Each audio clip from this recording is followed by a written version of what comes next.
ada Hofia. Di sini aku tuh kayak bakal sharing sama teman-teman tentang kebijakan pemerintah menetapkan social distancing ini. Nah, aku tuh kayak bakal bacain ke teman-teman tentang tanggapan yang teman-teman kasih selama masa social distancing ini atau dengan maraknya tagar di rumah aja. Lansir dari inews.id bahwasannya pemerintah belum lama ini telah mengimbau penerapan social distancing atau pembatasan sosial terkait penyebaran virus corona baru atau COVID-19. Nah, pembatasan sosial ini dinilai penting untuk mengurangi penyebaran COVID-19 karena mengurangi interaksi antar masyarakat. Kebijakan lockdown, baik di tingkat nasional maupun di tingkat daerah misalnya, adalah kebijakan pemerintah pusat dan kita belum kepikiran ke arah itu. Yang perlu dilakukan adalah social distancing, yaitu mengurangi mobilitas orang, menjaga jarak, dan mengurangi kerumunan, kata Presiden Joko Widodo, seperti dikutip dari media sosial Twitter resminya pada Rabu 18 Maret 2020. Nah, seperti yang telah teman-teman ketahui bahwasannya penyebaran virus corona di Indonesia itu makin hari semakin meluas dan jumlah korbannya pun semakin bertambah. Tentunya kenapa pemerintah memberi waktu 14 hari untuk kita tidak menjalankan aktivitas seperti biasa, karena waktu 14 hari itu dinilai masa inkubasi yang cukup untuk memutus rantai penyebaran virus corona baru ini. Nah, selama 14 hari ini atau masa inkubasi, pemerintah mengimbau agar masyarakat itu mengerjakan pekerjaan atau aktivitasnya di dalam rumah atau biasa disebut dengan work from home atau singkat menjadi WFH yang marak sekarang. Nah, jadi aku tuh bakalan bagiin tanggapan dari teman-teman, nggak cuma dari kalangan mahasiswa, itu ada dari kayak kalangan dosen, guru, atau dari karyawan-karyawan yang emang terpaksa harus bekerja di luar rumah. Jadi kita tuh bakalan sharing sama mereka terkait apa aja sih yang mereka lakuin selama 14 hari ini.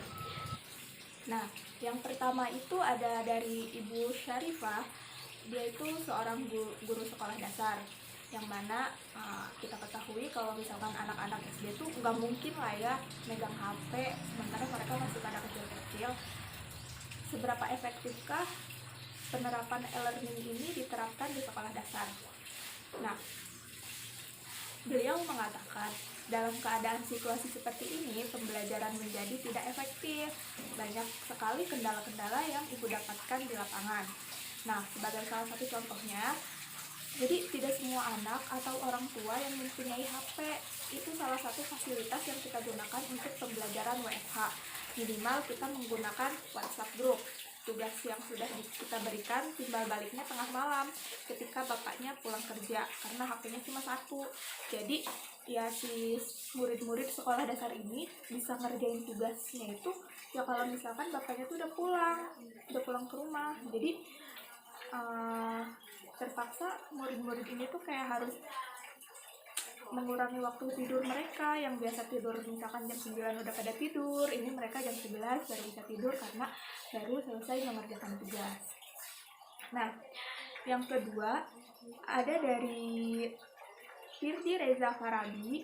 Dia itu pegawai yang mengerjakan kerjaannya secara WFH juga, yang mana dia bilang kalau misalkan sebenarnya kurang efektif kalau untuk kerja karena kan gak semua berkas kita bawa ke rumah. Social distancing itu kan menjauhi segala bentuk perkumpulan dan itu sangat bagus dalam situasi seperti ini untuk mencegah banyaknya korban yang terinfeksi corona. Nah, dia juga bilang dampak negatifnya itu bisa mengganggu mental manusia karena notabene kan manusia itu makhluk sosial. Jadi yang mana kegiatan mereka itu ya biasanya tuh berkumpul dan berkomunikasi. Nah, ada lagi kalau misalkan pemerintah menerapkan kebijakan lockdown, itu fungsinya agar orang yang di luar negeri tidak bisa keluar masuk sembarangan. Dia juga menyebutkan kalau misalkan dampak negatifnya perekonomian Indonesia terganggu karena tidak bisa melakukan perdagangan ekspor atau impor. Jadi bisa tidak stabil perekonomian Indonesia ke depannya. Itu kata Reza lagi nih. dari salah satu dosen di salah satu sebuah universitas, yaitu Ibu Fahma. Beliau mengatakan, sebenarnya pengajar mengikuti arus perkembangan dan memahami situasi dan kondisi yang terjadi terkait penyebab lockdown dan work from home, yaitu penyebaran virus. Jangan sekedar selalu memberikan tugas atau pekerjaan, tetapi diseimbangi dengan pengarahan untuk menghindari virus tersebut. Sebenarnya bagus kebijakan seperti itu, sebagai langkah usaha menghindari virus dan tidak menimbulkan korban jiwa. Yang tidak bagus ketika kedua belah pihak, baik atasan ataupun bawahan, pelajar atau pengajar, memanfaatkan kondisi dengan kurang baik. Misal, pelajar malah memanfaatkan waktu untuk bermain atau bepergian bebas ke tempat yang dia mau, sedangkan tempat tersebut menjadi sarangnya virus dan tempatnya penyebaran. Atau pengajar yang justru malah berleha-leha memanfaatkan dengan tidak membuka media, sedangkan tanggung jawabnya meskipun online, dia harus wajib mengawasi dan memantau perkembangan anak-anak, memberikan nilai dan evaluasi, bukan hanya tok memberikan tugas yang banyak. Efektif jika kedua belah, jadi menurutnya itu pembelajaran jarak jauh atau e-learning ini bakalan efektif kalau misalkan kedua belah pihak saling bekerja sama dan sepakat menggunakan sistem WFH sebaik mungkin dengan aturan yang berlaku. Selanjutnya itu ada dari Kiki Maulia, dia juga salah satu mahasiswi di sebuah universitas Islam negeri. Dia bilang kalau misalkan social distancing ini emang perlu banget sih. Ini salah satu cara paling efektif buat mengurangi penyebaran virus dan udah dipakai di negara lain.